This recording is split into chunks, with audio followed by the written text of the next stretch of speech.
Students ఈ వీడియోలో మనం 15th group elements electronegativity values చూద్దాం.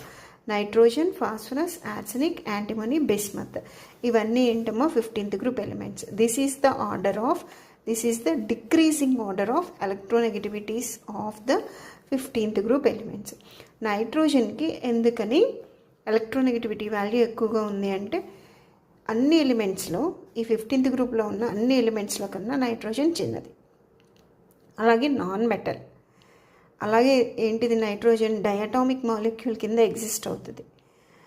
సో ఇక్కడ ఏంటిది ఎలక్ట్రానిక్ కాన్ఫిగరేషన్ ఏంటి 1s2 2s2 2p3 అంటే అటామిక్ నెంబర్ 7 ఉంది.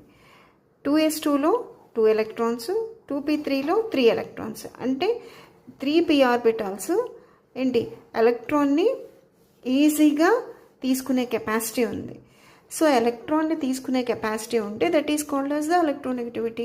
అంటే element to accept the tendency to accept the electron is called as electronegativity. So ఇక్కడ నైట్రోజన్కి ఎలక్ట్రోనెగటివిటీ ఎక్కువగా ఉంది. ఎందుకని it has more tendency to accept the electron because of the small size and because of the typical non metal.